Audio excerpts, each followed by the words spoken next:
ఇవి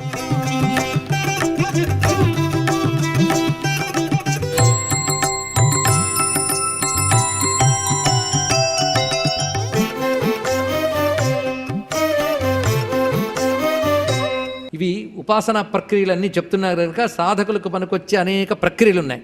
ఉపాసనలో రెండు రకాలు, ఒకటి జపం, రెండవది ధ్యానం, మూడవది స్తోత్రము, తర్వాత చింతనము. ఇన్ని రకాలుగా ఉంటుంటాయి. ఇందులో ఏది శ్రేష్టం? అన్నీ శ్రేష్టమే. ఎందుకంటే మనం ఎప్పుడూ ఒకే స్థితిలో ఉండం. ఒక్కొక్కప్పుడు ఒక్కొక్క స్థితిలో, ఒకప్పుడు ధ్యానం చేయడంలో ఆనందిస్తాం, ఒక్కొక్కప్పుడు స్తోత్రం చేయడంలో ఆనందిస్తాం, ఒకప్పుడు జపంలో ఆనందిస్తాం. ఒక్కొక్క స్థితి ఒక్కొక్కటి. ఒక్కొక్కప్పుడు అర్చనలో ఆనందిస్తాం. ఇన్నీ కూడా అమ్మవారి భావనతో ఆనందించడమే కనుక అన్నీ శ్రేష్టమే. ఒకదానికోటి సహకారి కూడా. అసలు ఏ సాధన లేనివాడు మాత్రమే ఇది గొప్పది, అది గొప్పది, ఇది గొప్పది కాదు, అది గొప్పది కాదని పనికిమాలను చర్చ చేస్తుంటాడు. సాధకుడికి పాపం సాధనకే సమయం చాలదు, పనికిమాలిన చర్చలుగా. అందుకు వాదో నావలంబ్య, వాడు చక్కగా సాధన చేసుకుంటారు. ఇక్కడ అమ్మవారి పూజ ఎలా చేయాలో నిన్ననే చెప్పుకున్నాం. జంతోస్తవ పద పూజన సంతోషతరంగితస్య కామాక్షి. ఆ సంతోషతరంగితం. ఇప్పుడు ధ్యానం చెప్తున్నాడండి. అమ్మవారిని ధ్యానించవలసిన పద్ధతులు ఇవి సాధన చేసుకోవచ్చు. మధ్యే హృదయం, మధ్యే నిటలం, మధ్యే శిరోపి వాస్తవ్యాం చండకర శక్ర కర్ముక చంద్ర సమాభాం నమామి కామాక్షీం. అన్ని శాస్త్రపరమైన మర్యాదలండి. అంతేగాని నాకెలా తోచింది, నేను ఇలా భావించాను అంటే అవి వాడికి బాగుంటే వాడు డైరీగా రాసుకోవచ్చు, కానీ కావ్యంగా రాయకూడదు. కావ్యంగా రాయాలంటే శాస్త్రసిద్ధమైన భావన కావాలి.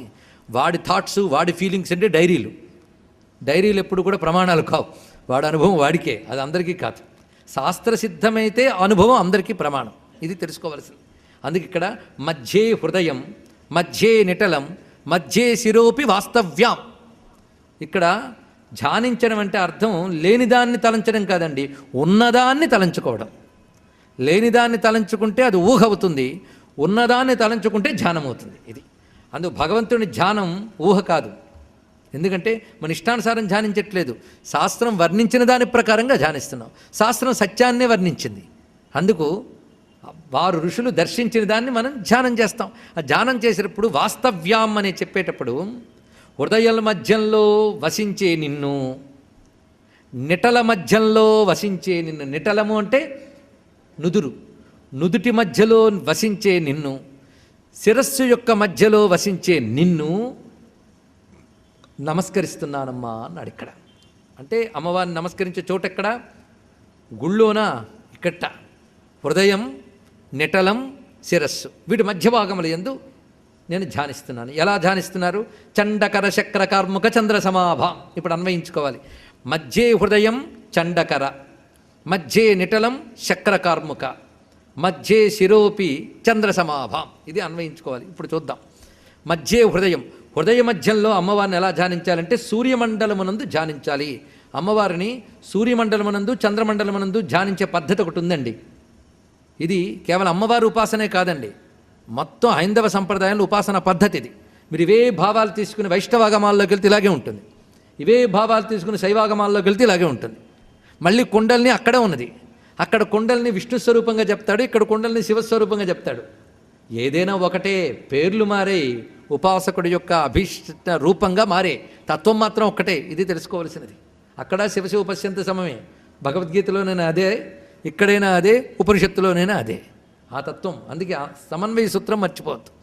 ఈ ధ్యాన పద్ధతులు మనకి అనేక చోట్ల చెప్తాడు. ముఖ్యంగా ఉద్ధవ గీతలో భగవాన్ని ఎక్కడెక్కడ ధ్యానించాలో చెప్తాడు కృష్ణ పరమాత్మ.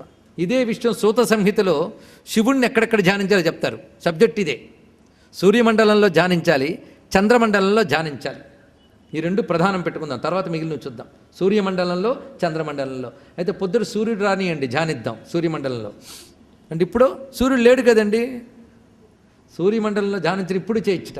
ఎలాగంటే మన హృదయంలో ఒక అద్భుతమైన సూర్యమండలం ఉన్నట్లుగాను, ఆ సూర్యమండల మధ్యంలో బంగారు కాంతులతో ఉన్న పరమపురుషుని ధ్యానించడం, ఇది సూర్యమండల ధ్యానం.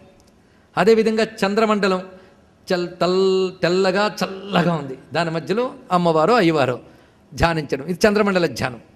ఇది మనలోనే చేయొచ్చు. ఇది బయట కూడా ఉదయం సూర్యుడు కనపడగానే ఆ సూర్యమండలంలో అమ్మవారిని అలాగా ధ్యానించండి, భావించండి. పాశాంకుశ ధనుర్బాణధరాం అరుణ విగ్రహాం సూర్యమండల మధ్యస్థాం ధ్యాయే త్రిపుర సుందరీం. శాస్త్రం చెప్తుంది ఇక్కడ. పాశాంకులు ధనుర్బాణములు ధరించి ఎర్రని కాంతులతో ఆ సూర్యమండలంలో అమ్మవారు ఉన్నారని పొద్దుపూట సూర్యమండలం చూసి నమస్కారం చేయండి. అది పెద్ద శ్రీచక్ర ఉపాసన. అది కూడా అదే వియచ్చక్రం, అక్కడ శ్రీచక్రం అదే. అలాగే మీ హృదయంలో సూర్యమండలం ధ్యానించండి. అదే చెప్తున్నాడు ఇక్కడ. అది మధ్య హృదయం చండకర. చండకరుడు అంటే సూర్యుడిని అర్థం. తీవ్రమైన కిరణములు కలవాడు. చండకరుడు అంటే సూర్యుడు. కానీ మధ్య హృదయం చండకర.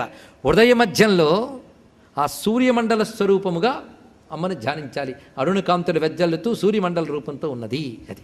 మధ్య నిటలం శక్రకార్ముక. మధ్య నిటలం అంటే పాలభాగంలో శక్రకార్ముక. శక్ర అంటే ఇంద్రుడు, కార్ముకము అంటే ధనుస్సు. శక్రకార్ముక అంటే ఏమిటి? ఇంద్రధనుస్సు. పాలభాగం మధ్యంలో ఇంద్రధనువు ఆకారంలో ఉన్న అమ్మవారిని ధ్యానించాలి. ఇంద్రధనువు అంటే ఏమిటో కాదు, బహువర్ణ సముదాయముతో ఉన్నది, రకరకాల రంగులను వెజ్జల్లుతూ ప్రకాశిస్తున్నది. దీన్ని అగ్నిమండలం అంటారు కొంతమంది. అగ్ని అంటే చిత్రం దేవానా ముదగాదినీకం అన్నట్లుగా బహువర్ణములతో శోభిస్తూ ఉంటాడు అగ్నిదేవుడు. అలాగే ఇక్కడ ఇంద్రధనువు అని చెప్పినప్పుడు రకరకాల రంగులతో ప్రకాశించే అమ్మవారిని ధ్యానించాలి. ఎక్కడ? పాలభాగంలో ధ్యానించాలి. ఇక చంద్రసమాభాం, చంద్రుని వలె తెల్లగా చల్లగా హిమబింబము వలె ఉన్నటువంటి స్వరూపం ఎక్కడ ధ్యానించాలి అంటే బ్రహ్మరంధ్రం, అది శిరోమధ్యం. చంద్రసమాభాం, శిరోమధ్యంలో ధ్యానించాలి. ఎందుకంటే అక్కడ చంద్రమండల రూపిణిగా అమ్మవారి సహస్రార కమలంలో ప్రతివారికి ఉంటారండి. యోగి తెలుసుకుంటాడు, తెలుసుకోలేకుండా కొందరు రోగులై భోగులై తిరుగుతూ ఉంటారు, అది వేరే విషయం. కనుక మొత్తం 3 స్థానములు ఏమిటి? హృదయమనందు చండకర సూర్యస్వరూపము, పాలభాగమనందు ఇంద్రధనువు యొక్క కాంతులు, శిరస్సునందు చంద్రకాంతులు. అలాగా ఉన్న నిన్ను నమస్కరిస్తున్నాను అన్నాడు ఇక్కడ.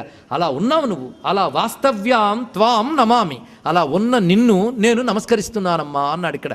సరిగ్గా మీరు చదివితే శిరస్థిత చంద్రనిభా ఫాలస్థ ఇంద్రధను ప్రభా హృదయస్థ రవిప్రక్ష త్రికోణాంతర దీపిక.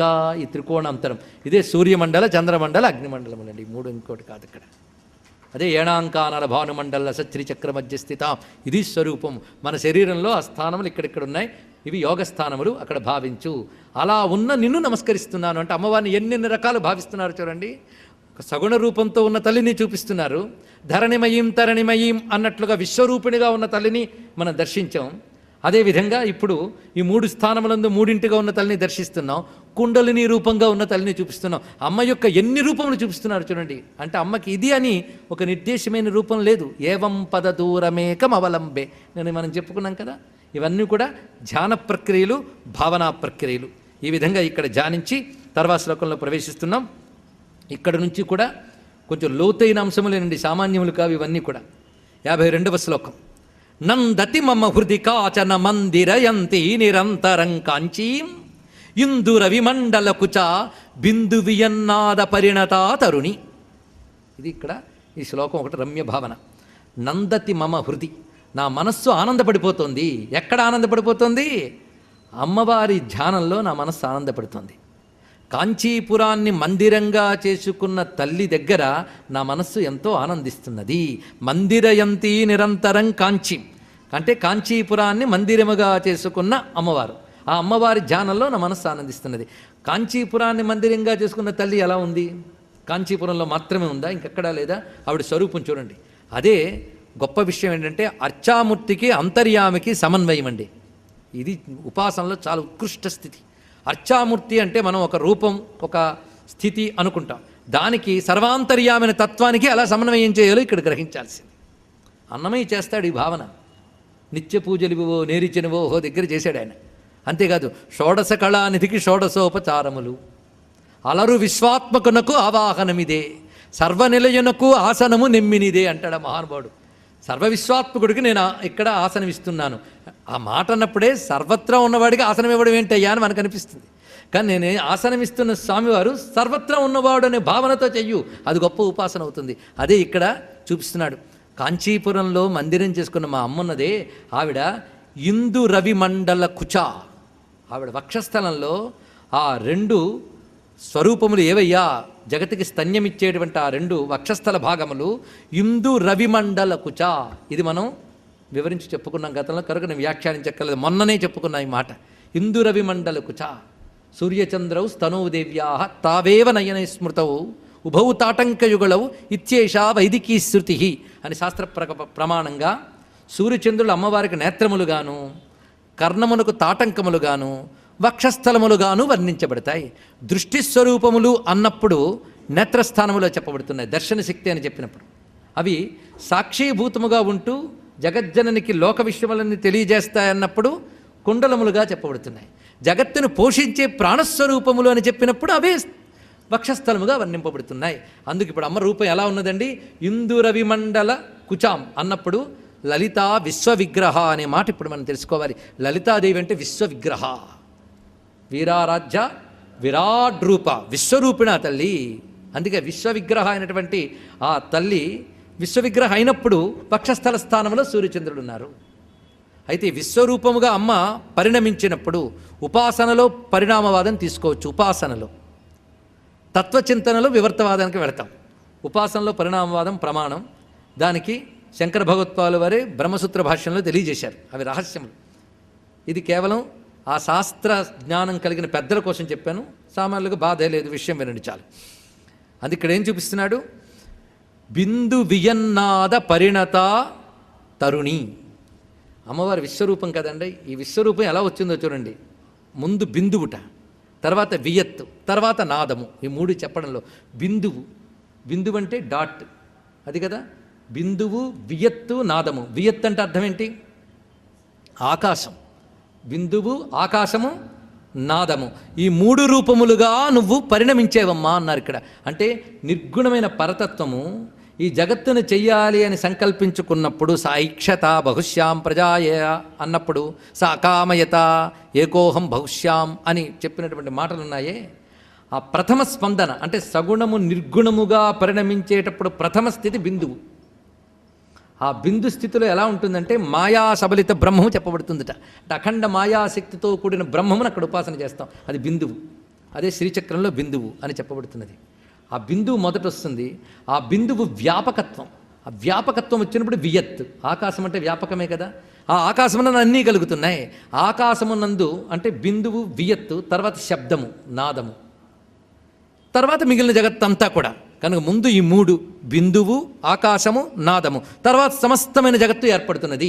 కనుక సృష్టికి అతీతమైన నువ్వే ఈ సృష్టి ఆరంభ దశలో బిందువుగాను, సృష్టి విస్తార దశలో వియత్తుగాను, ఈ సృష్టి యందు సకల ఉత్పత్తులకు నాదరూపములుగాను వస్తావమ్మా అన్నారు ఇక్కడ. ఇందులో మరొకటి, ఒకటి చెప్తే మిగిలినవన్నీ స్వీకరించాలని ఉపలక్షక న్యాయం అని ఒక న్యాయం ఉందండి. అంటే ఒకటి చెప్పామంటే మిగిలినవన్నీ తీసుకోవాలట. అలాగా వియత్ అంటే ఆకాశం. ఆకాశం అని చెప్పారంటే మిగిలిన 4 భూతాలు కలిపేసుకోండి ఇక్కడ. ముందు బిందువుగా ఉన్న నువ్వే ఆకాశము, వాయువు, నీరు, భూమి, ఆకాశము, వాయువు, అగ్ని, నీరు, భూమిగా పరిణమించేవమ్మా. అది వియత్ అన్నప్పుడు. అది నాదం అంటే శబ్దము కదా. శబ్దం ఒక్కడ చెప్పారంటే స్పర్శ, రూప, రస, గంధ అనబడే తన్మాత్రల రూపముగా నువ్వే వచ్చేవమ్మా అని మనం తీసుకుంటే సమంజసంగా సరిపోయింది. కనుక బిందువుగాను, ఆకాశాది పంచభూతములుగాను, వాటికి మూలములైన గుణకములు శబ్దము, స్పర్శ, రూప, రస, గంధములుగాను పరిణమించిన దానవు నువ్వే అని ఇక్కడ చూపిస్తున్నారు. అంటే నేను కామాక్షిగా కాంచీపురంలో కొలుచుకునే తల్లి ఈవిడ సూర్యచంద్రుని స్తనములుగా కలిగి పంచభూతములుగాను, పంచతన్మాత్రలుగాను విశ్వాన్ని విస్తరింపజేసినటువంటి జగజ్జనని అనే భావన చూపిస్తున్నారు ఇక్కడ. అది ఈ శ్లోకంలో ఉన్నటువంటి రమ్యమైన దర్శనం. అంటే కామాక్షి దేవిని ఎన్ని కోణాల్లో చూడాలో చూసి చూపించిన మహానుభావుడు ఈయన. తర్వాత శ్లోకంలో ప్రవేశిస్తున్నాం.